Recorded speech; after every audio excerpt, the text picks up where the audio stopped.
Recording. Hello. My name is Dr. Michael Arnheim. You can see it on the board over there. And I'm a barrister. I've been a barrister for quite a long time, since 1988 to be precise, and also sometime Fellow of St John's College, Cambridge, and the author of 19 books to date. You can find my biography on Wikipedia if you just look up my name over there. Now, what I want to talk about today is the Charlie Gard case. I'm quite sure you've heard about it because it's been in the news a lot. But the approach I'm going to adopt is a little different from probably what you've seen in the newspapers and elsewhere, online.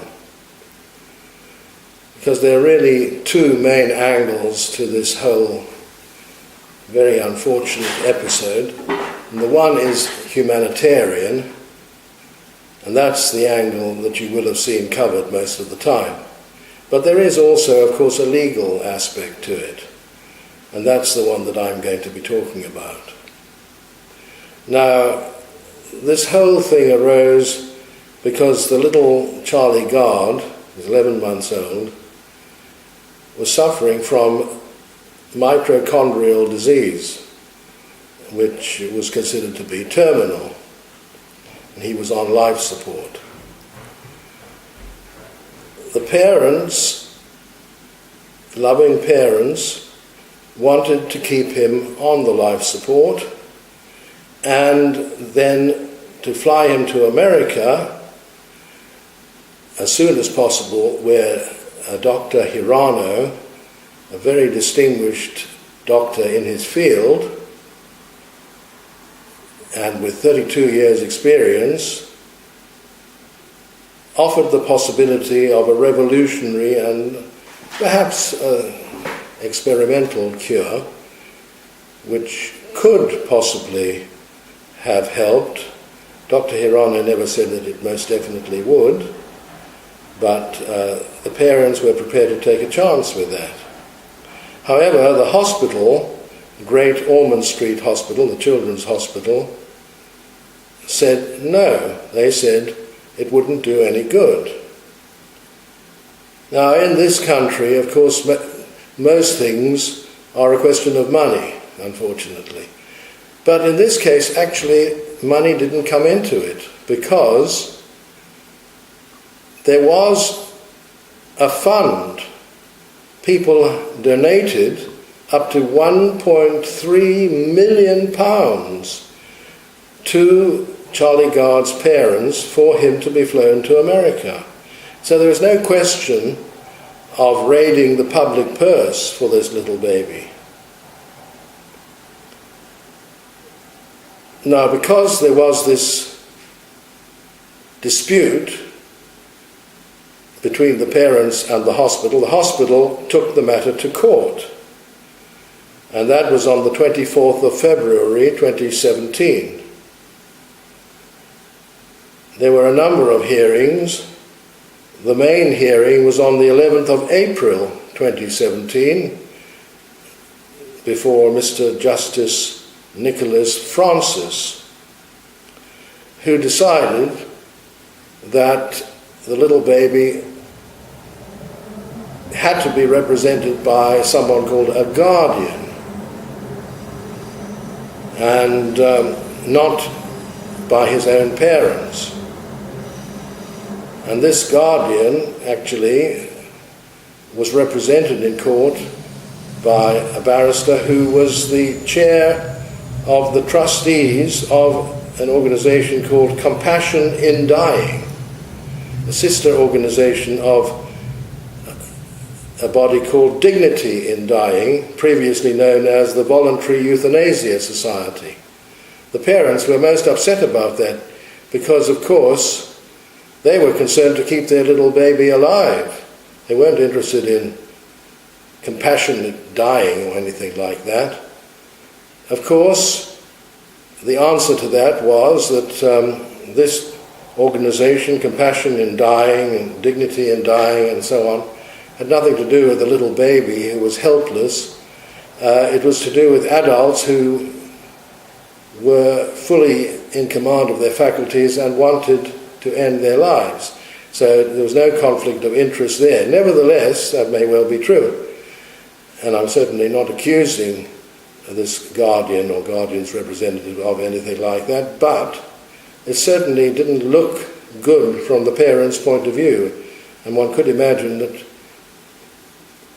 if a guardian was needed at all, which I rather doubt, it could have been someone else, and should have been someone else. Now, the whole thing revolved around the question of whether the little Charlie Gard was suffering, was he in pain, and the question of his quality of life. Well, his quality of life was undoubtedly poor.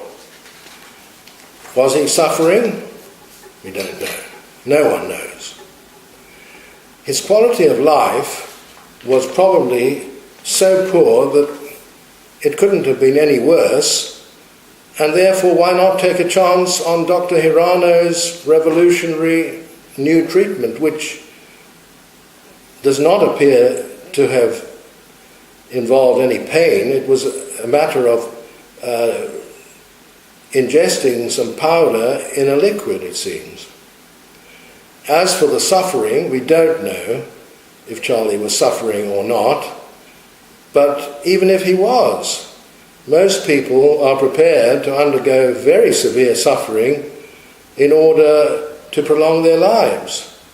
So that may not have been the answer, even if he was suffering. And 558,000 people, 558,446, actually signed a petition to allow Charlie to go to America to try this treatment. Now, the judge at the main hearing on the 11th of April recited what he said was the law.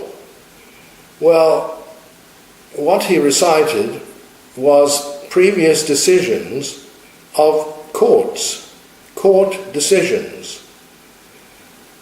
That is not the law. In fact, I would go so far as to say nothing in this case was right.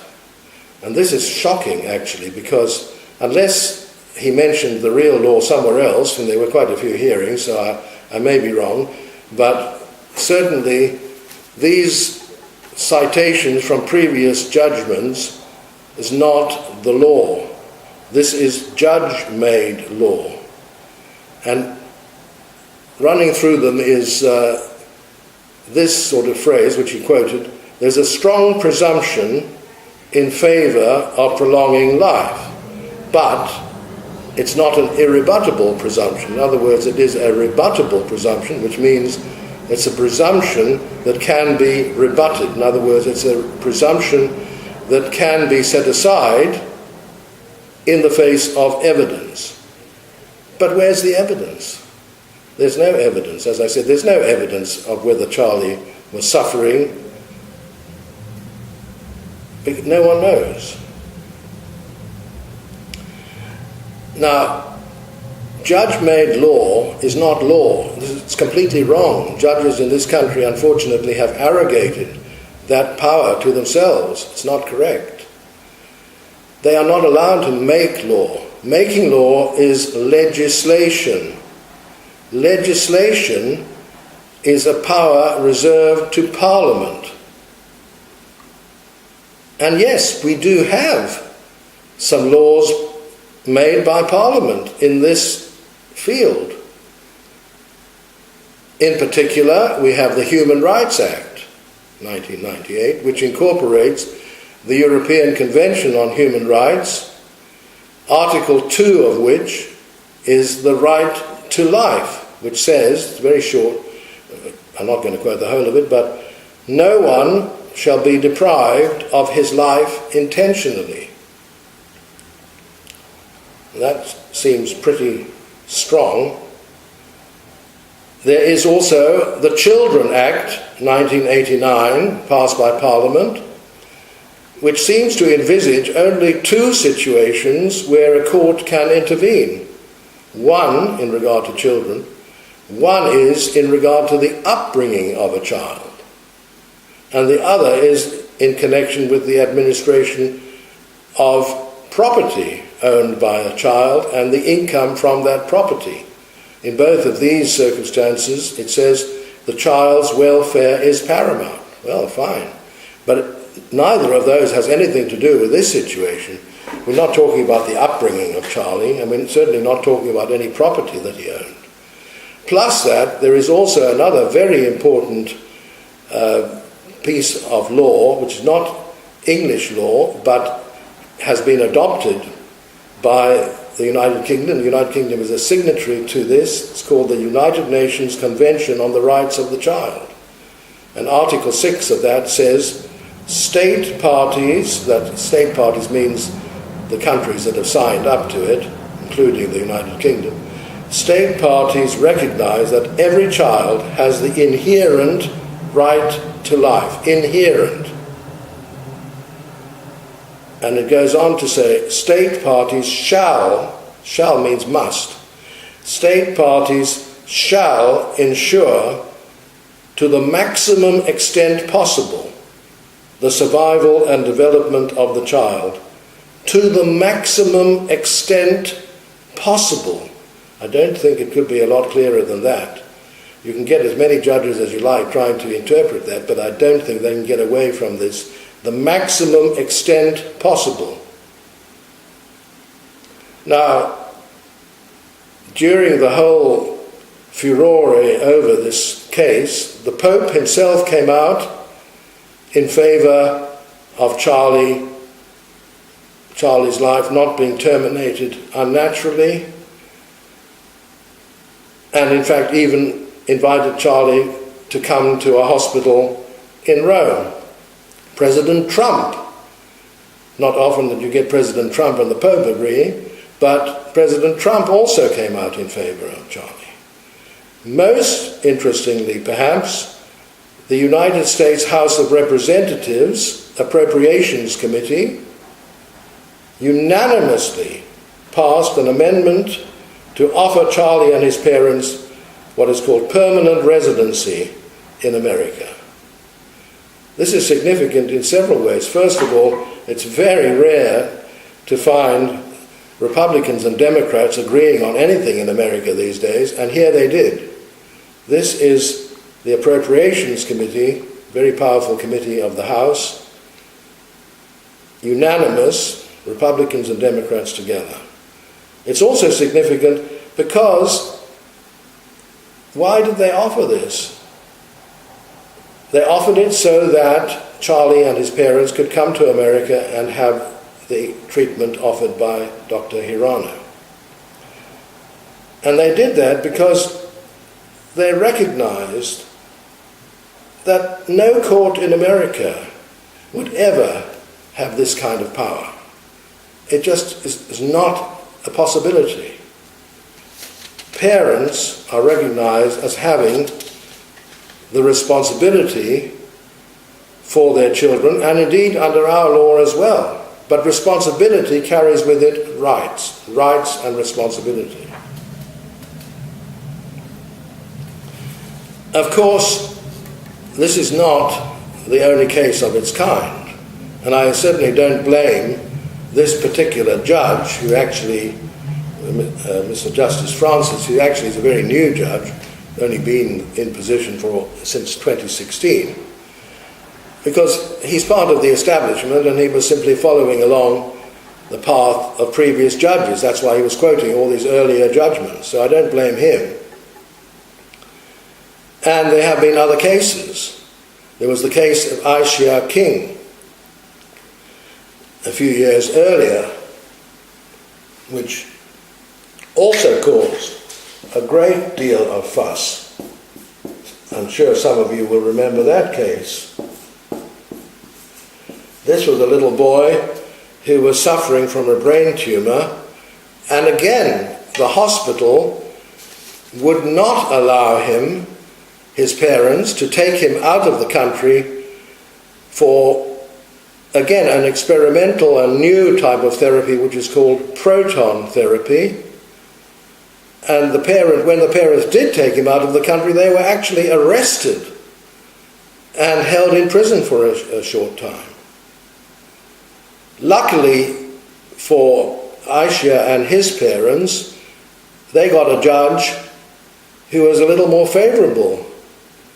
And the judge there, Mr. Justice Baker, said that it was okay for him to go to get this revolutionary treatment, which then happened. He got it in Prague, and the latest report I've seen was March 2015, when it was said there was no sign of the tumour anymore. But again, although he wasn't in a terminal state, that could have ended up with the court refusing permission and Ashia having to undergo only conventional treatment, which is very painful. I mean, chemotherapy, the conventional chemotherapy is no fun at all, or radiotherapy, and may or may not have succeeded. But now we know this new treatment, the proton therapy, worked. Now, the one organisation we did not hear from was the British government. The silence of the British government was deafening. Deafening. Why did the government not say anything? It's not that they couldn't or weren't allowed to, that's not true. To his credit, Lord Neuberger, the President of the Supreme Court, in his retiring address in Oxford, mentioned what is actually a nuclear weapon in the hands of Parliament, called revocation. Parliament has the power to revoke, that means cancel, any decision of any court. They don't even have to give a reason, but they have to pass an act of Parliament to do so. Revocation. I doubt that Theresa May or anyone in her government has even heard of it. And even if they had, I doubt that they would have the courage to use it. But it is very important, and this case, together with many others, this case cries out for this kind of remedy. In fact, the last time it was used really was in a case in 1964 called Burma Oil, spelt a little differently. Can we see this? Against the Lord Advocate, Scottish case actually, 1964, which was revoked by Parliament, which passed what is called the War Damage Act,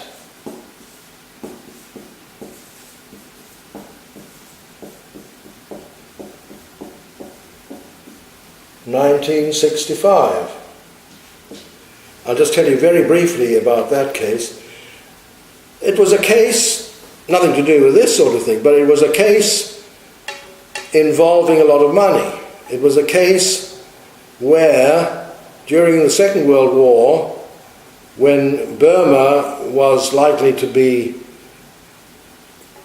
overrun by the Japanese, the British government ordered this oil company to destroy the oil fields.